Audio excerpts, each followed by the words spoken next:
Hello YouTube, this is Morgan Airspeed Prime here with my next Avatar video. This one's going to be my thoughts on the Avatar Journey of Aang GameFound crowdfunding page and what they've done so far with the launch of this. So straight away, it's already been funded. They started out with a 50,000 goal and they've got past that within the first hour of it being live, and they're just about to get to 80,000 and we're only 4 or 5 hours in. So it's going good so far, keeping in mind there probably will be a rush more towards the end once we see how many stretch goals get hit, how much extras there are by the end of that whole sort of thing. So let's try and go through this quite quickly. There is a lot of information to get through. I tried to record this before and it went on super long. So let's get through the details here. So I have backed it. I'm backer number 439. I got the deluxe set, but I'll cover what I got when we get to it here. So, as we go through this, actually, first of all, I probably should say this.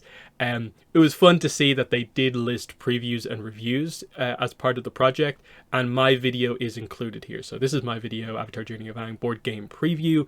It's a long video, so if you do want to know how in-depth to play this game, I think this is a pretty good video.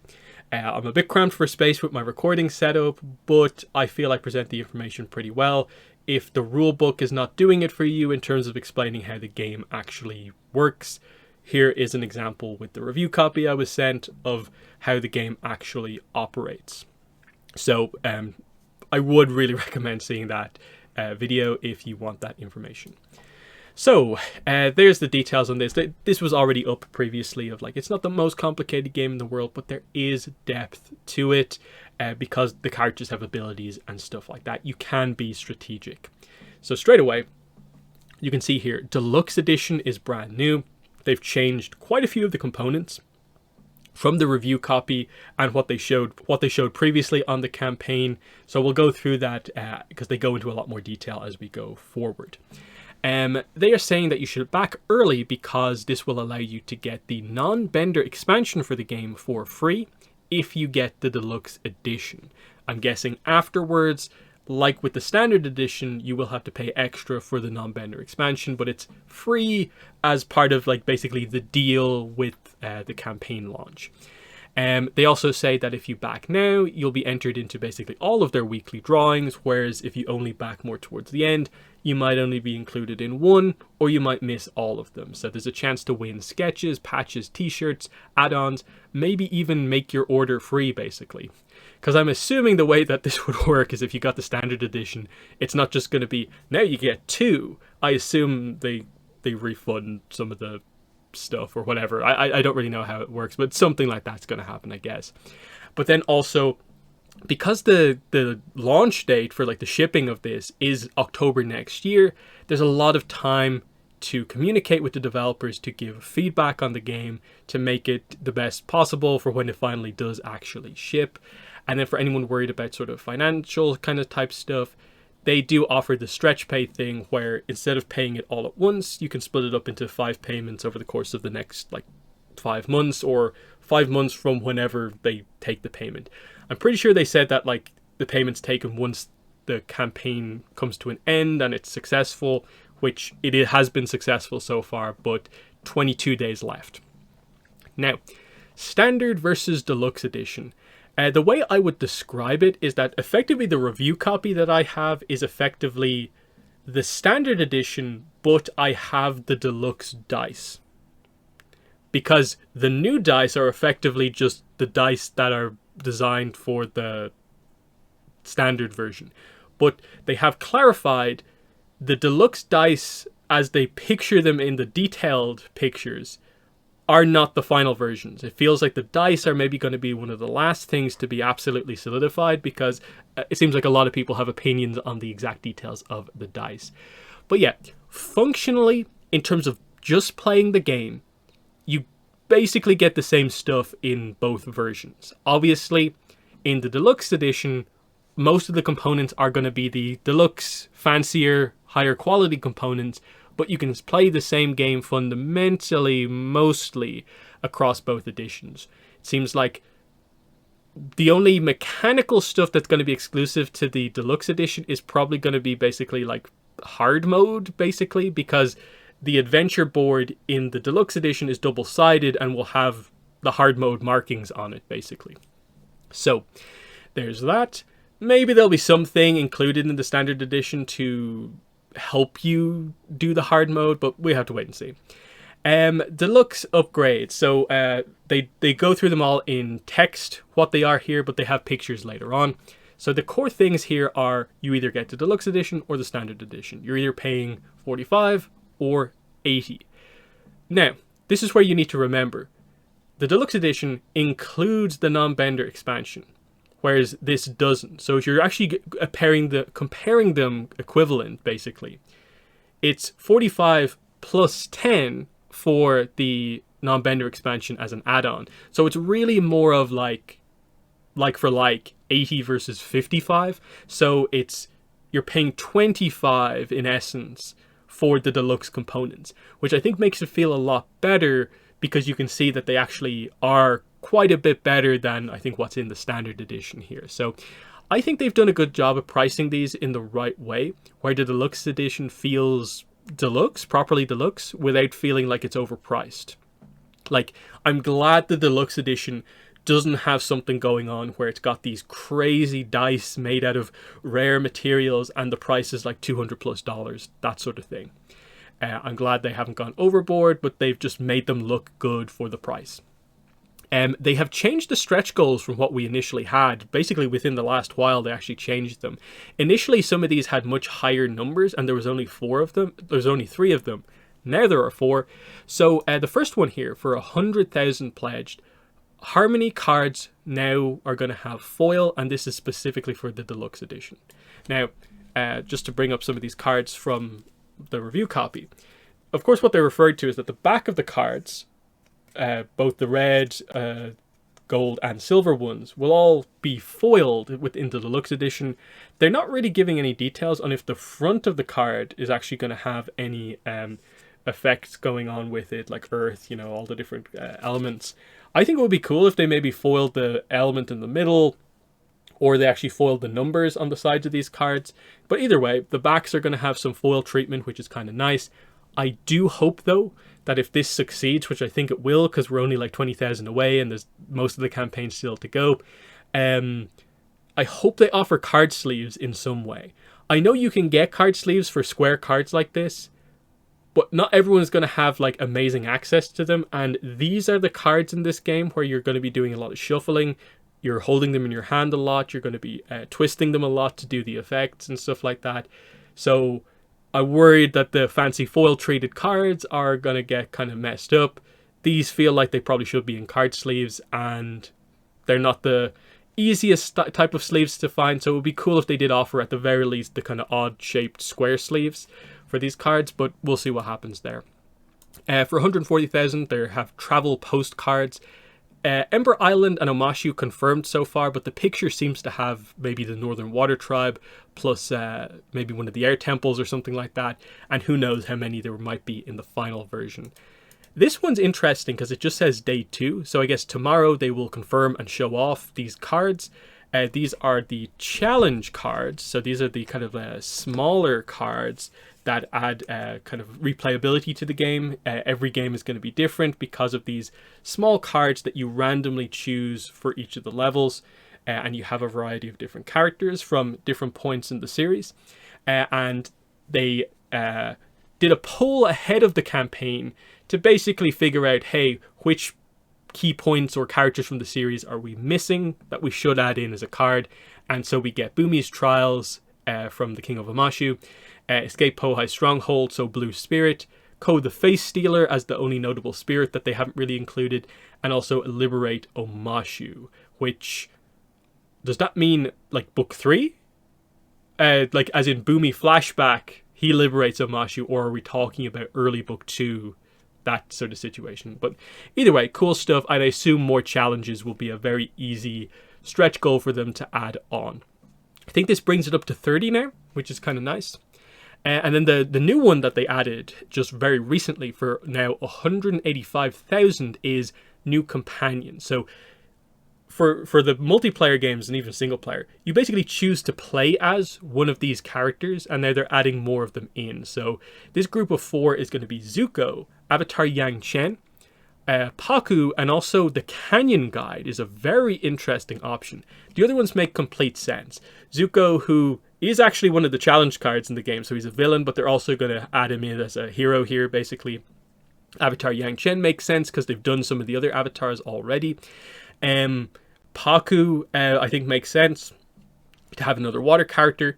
And then, interestingly, on the Earth side of things, they're going to give us the Canyon Guide, which is a little bit of an odd pick, but I'm actually okay with it. I think that's kind of cool. I hope they give him a really weird and odd ability that is oddly useful. I think that would be kind of cool for that. So this is for 185,000. So they've adjusted these because I think previously they only had these 3, and the postcards were actually up at 210,000, and they've dropped it down to 140,000, and even the new one they've actually dropped down below 200,000. So I'm guessing they're just adjusting this as we go on, that like they clearly have a certain amount of stretch goals planned that they probably want to give us, and are just, you know, slowly rolling them out and adjusting them to kind of put it out there. Because I don't think they want to do a thing where like, oh, we had these other 3 stretch goals, but you didn't do well enough, so you don't get them. It does feel like the sort of thing where, like, yeah, they're gonna make sure we get at least a couple of these, depending on how things goes. Add-ons, we have the patch, which I'll show you. I was actually given some of these in my review copy, so these are pretty nice. They're iron-on patches here. They actually gave me a couple of these, and the detail is quite nice as pictured. It looks exactly the same in hand. I think they had these ready for Gen Con when they were showing off the game, and they sent them out to the reviewers, of course. Neoprene Adventure Board is interesting, so it's going to be like a play mat, kind of mouse mat style material here for the game board if you prefer to have a more, I guess, fabric-y style mat compared to the, you know, cardboard, you know, game board. Cool extra option. I would probably want to see what the finalized version of this really looks like and have kind of, to a certain degree, how it feels before making a decision on that. I haven't got that, so I probably won't end up getting it regardless, but it's a cool option. Nonbender Expansion is here because to give the option for people who get the standard edition to get it also. But like I said, you are bringing your 45 up to 55 with this, and at that point, you're probably getting close enough to where you might be probably thinking about the Deluxe Edition as well. So what the Nonbender Expansion is 4 Nonbender companions. So basically 4 character cards, and then 6 new Nonbender dice. Now, this is not part of the game that I played. There's no rules, as far as I'm aware, up right now for how these work. I have no clue what any of these symbols on these dice do, because of course, they're not benders. All the other dice refer to like elemental symbols, and these ones can't have elemental symbols on them, so it's quite interesting. Of course, because most of the game revolves around elemental symbols, the ability still relates to that. You can see here, if any cards complete practice, you may place a matching element card from your hand with it, gain 2 additional mastery, which is actually really good. So the idea there is completing practice is rotating a card all the way around until it's at level 4 and complete, at which point you get 1 mastery anyway because you completed the card. But Saka is basically saying that another card of the same element, if you have one, basically now discard the 2 cards effectively, or put the 2 cards with it, and you'll get 2 extra mastery. So in essence, for having another card in hand, you change it from getting 1 mastery normally to getting 3, which is a kind of cool effect if you want to really ramp up your mastery levels. So that's kind of cool for Saka. And they're confirming here Saka, Piandao, Momo, and Teo. Now, I believe Teo is a full-on mistake. In comments to other people who asked about Suki, they confirmed Suki is part of this. And then if you look at the rule book and scroll down towards the end, you'll note here in the Airbender section, Teo is actually listed as one of the characters for Air, where you'll start with 2 air dice with Teo. So he is very clearly not in this game considered like a non-bender. They're not saying he's an airbender, but because he's gliding around, he is air aspect basically, and not non-bender. So I think they just mistook Teo, because he is a non-bender, put him in here and just forgot about Suki, which is unfortunate, but they are seemingly confirming Suki is part of this. So hopefully they show off the card for that sooner rather than later, but very cool stuff there. And then finally, the Metal Companion coin, which if you followed the campaign ahead of time, you just got as part of your order. If not, you have to pay the $8.95 for it. But it's a cool item. I think it's a very cool thing here, and I can see a lot of people frustrated that they missed out on getting it for free, but probably wanting to get it because it's kind of cool. So what is the Deluxe Edition? Let's quickly go over this. Basically, it's just everything is higher quality.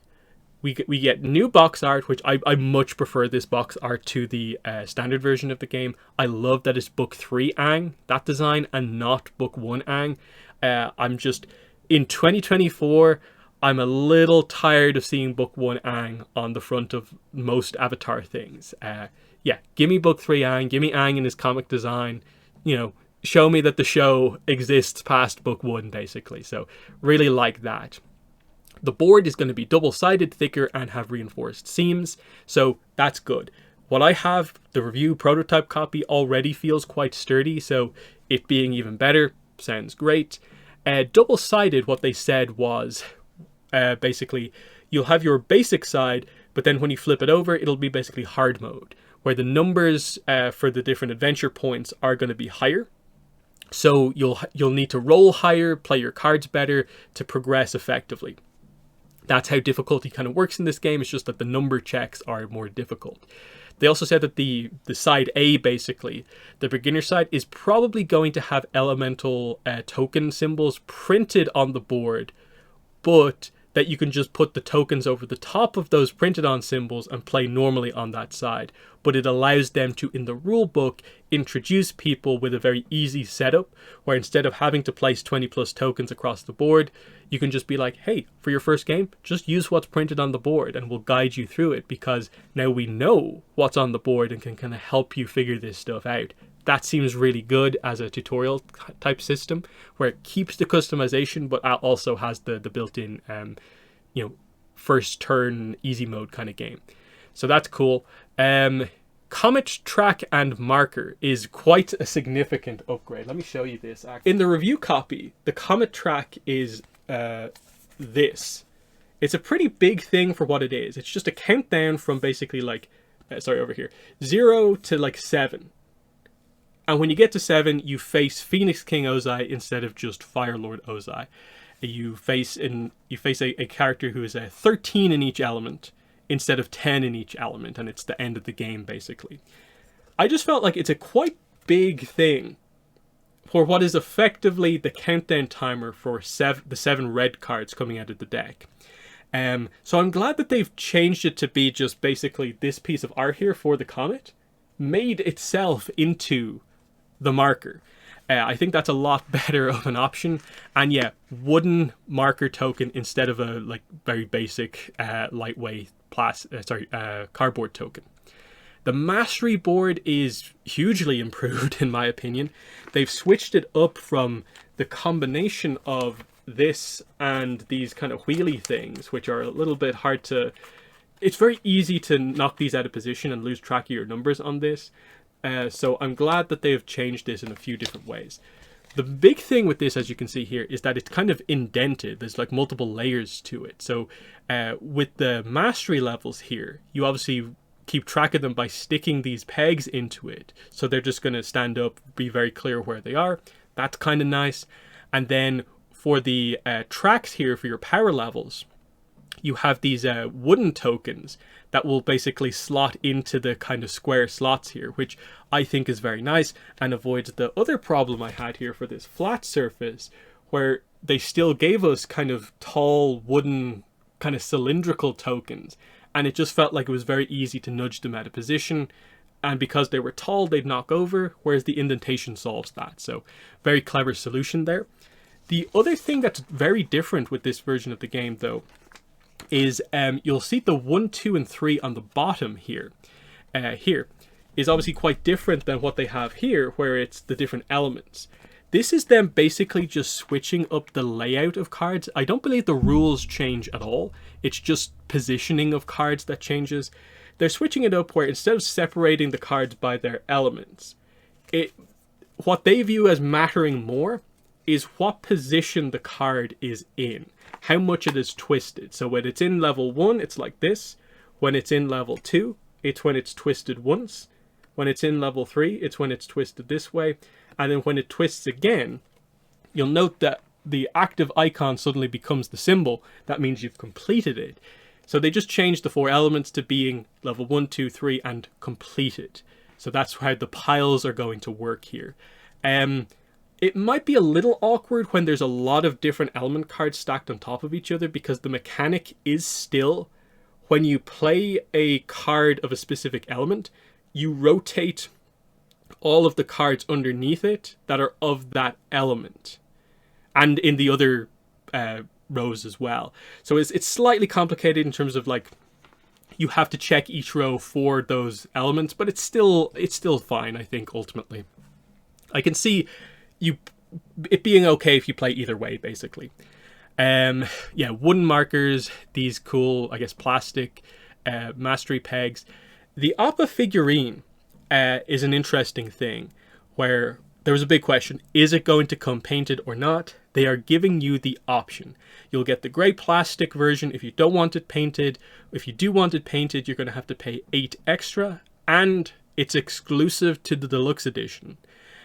So that's interesting. My review copy did come with a painted version, and I think it is pretty nicely painted overall. Though I'm slightly confused about the base, which you'll note here. This is just clear blue plastic. This is not painted, yet very clearly there's a grey plastic version for this. And I'm kind of like, why don't you just use this for both? Or is this just exclusive for like the kind of prototype version? I'm not really sure. I went with the non-painted version just because I guess I have this painted version. And to a certain degree, I kind of want to almost give painting the Opa myself a little bit of a shot here, because just based on the colors involved, it doesn't seem super complicated. But I have a little bit of experience painting kind of Warhammer stuff, so it should be okay once I get the right colors. So I think that's fine. Some people who are getting the standard edition are a little bit annoyed that it doesn't seem like there's initially an option for them to get this in any way, but they're committing to the idea that the retail version is sort of a locked-in package. There's no customization of what's in the box. I can see them maybe later on in the project offering the idea of, if you want to get a separate Opa that is painted, you can do that, but you will still get the grey plastic one in the box for that version. But still, interesting enough. The dice, again, this is where this is not confirmed. This is probably one of the most discussed things in the comments, is just, especially when it comes to the air dice, people want them to be a little bit clearer with the symbols. In person, it's not that bad. I think the picture makes it look quite bad here, but it's the angle and lighting. They're pretty clear when you have them on your board, on your table, and you can pick up the dice and look at it from different angles. It's clear enough, but I get making it as absolutely clear as possible. They're committing that, like, look, these are not locked in. Probably all of them are going to change in some way or another, and you can see that because in the picture up here, for instance, the avatar dice, which are pink in basically the version I have, mostly, like, yeah, they're more pink than purple. Where are mine? Yeah, just here. Yeah, they're kind of more pinky than purple, yet very clearly the picture here of the deluxe set shows very kind of like transparent purple plastic. Similarly, the earth dice, instead of the lime greeny kind of ones we have here, are a much more classic green color. Same goes for the water tribe dice here. They're more of a normal one. So I'm interested to see what they eventually settle on, because they're, I guess, trying to find that balance between getting the colors and how clean they look right, but still making them look kind of fancy. Like the Avatar State dice having the kind of sparkles throughout it makes it look cool. And I do think the ones that they have here and that I have as part of like the review copy, is there is a cool factor to some of these dice because they do have the kind of smoky, ripply effect of different colors throughout it. But for avatar accuracy, we maybe want the more stereotypical element colors in terms of the water dice being more of that kind of deep blue rather than this kind of more aqua. Maybe the fire dice, we don't need them to be as dark looking with the smoky effect going on here, but they do look quite nice.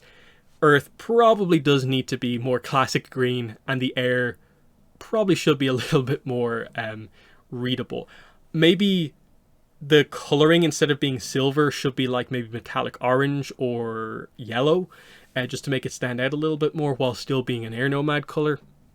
That's kind of cool. All the cards, their upgrade will just be that they'll have a 350 GSM, which is basically like cardstock quality, basically, but also they'll have a kind of premium finish and feel quite nice in your hand. And it's the same for all the different types of cards as well. Plus, we are highly likely, because we're not that far away, the deluxe set will have foiling on the backs of these cards, obviously.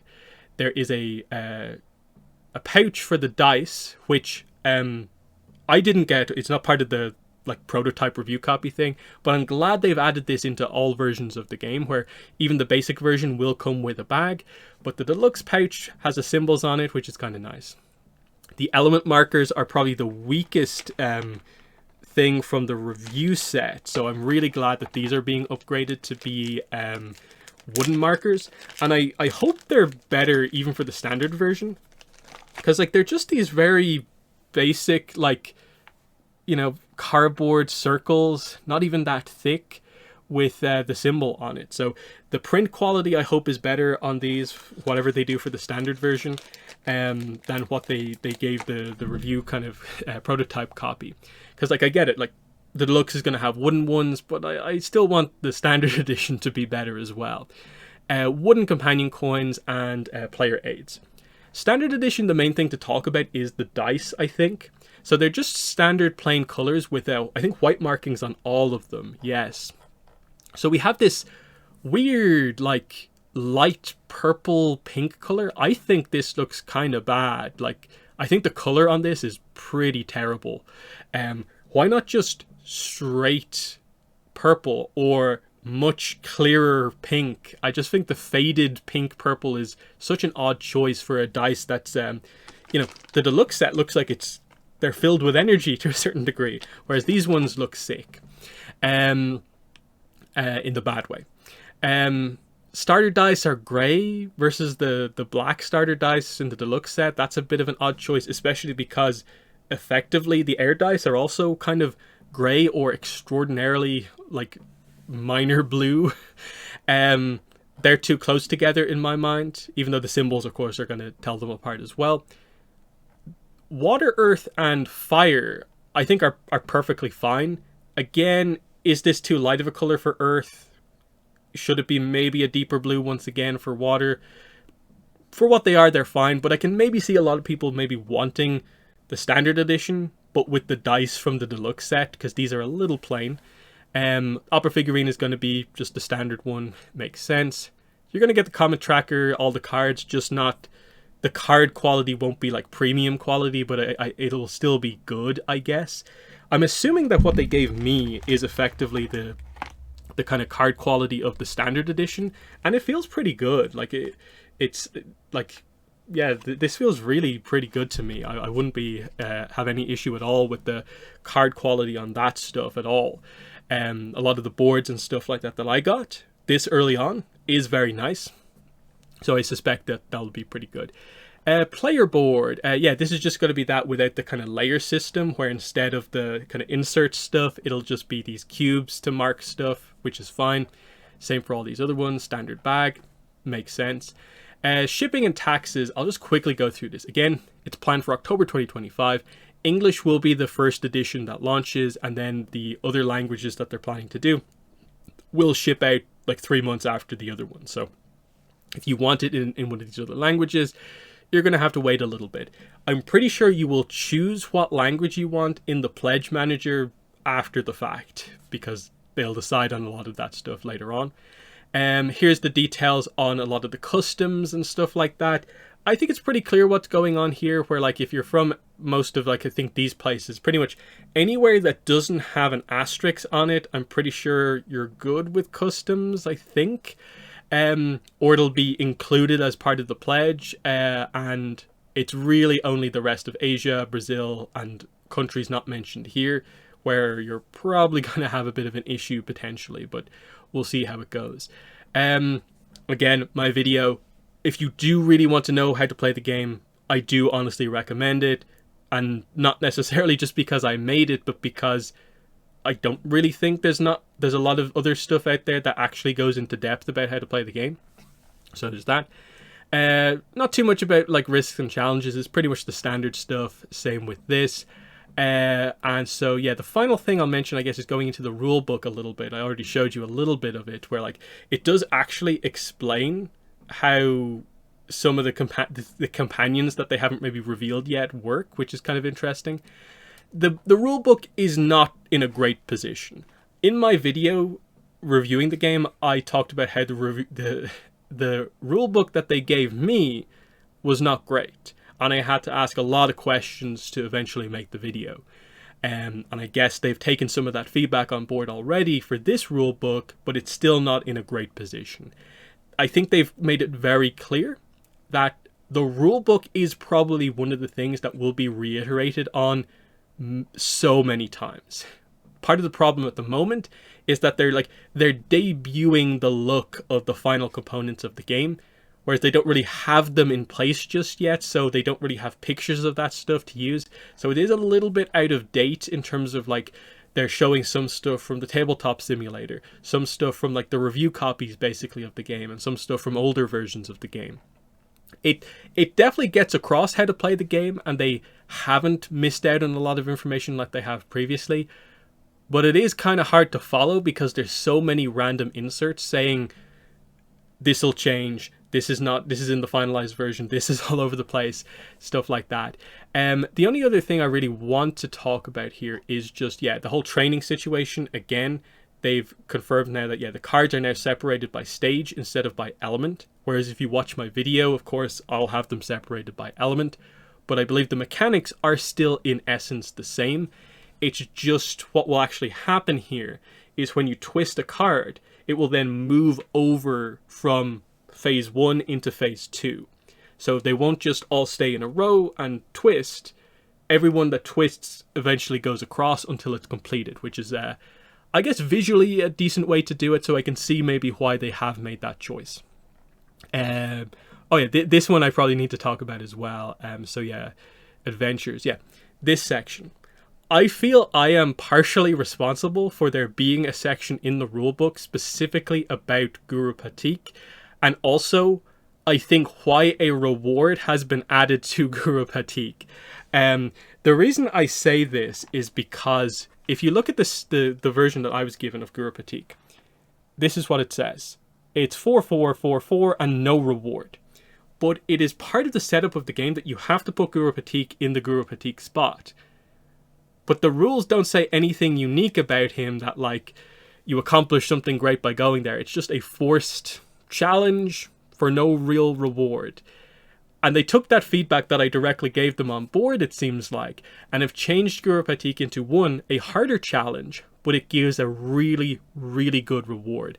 So he's now 7/7/7/7, and the reward for beating Patik's challenge and doing all the training there is you get to add 1 to your maximum dice pool.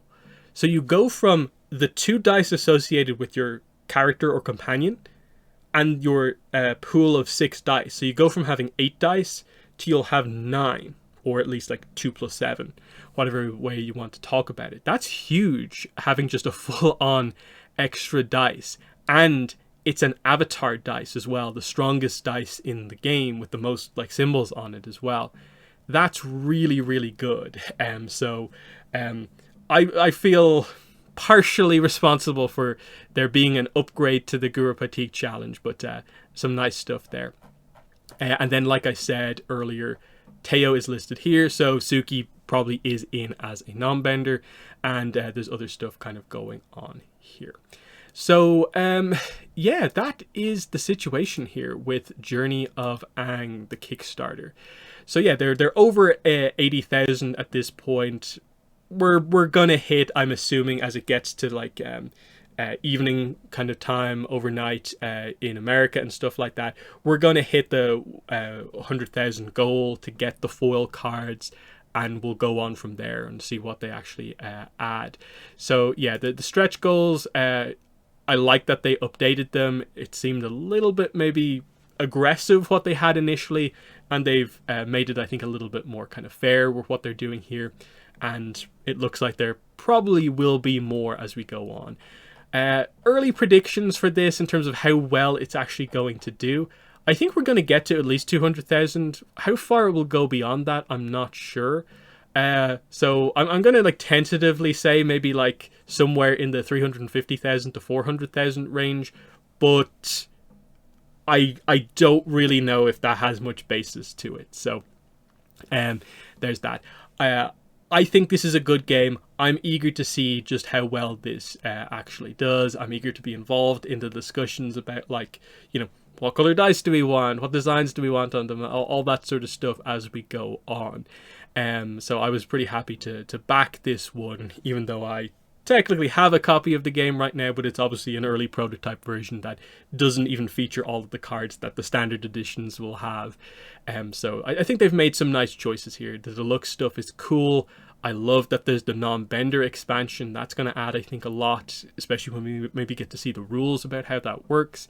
And more characters and more challenges is exactly what they need to add to this. So pretty exciting stuff here. That it's exceeded my expectations for what I thought it would be here. So in the comments, let me know what your thoughts were on this crowdfunding campaign for Journey of Aang. But that's been the video. Thanks for watching, and bye.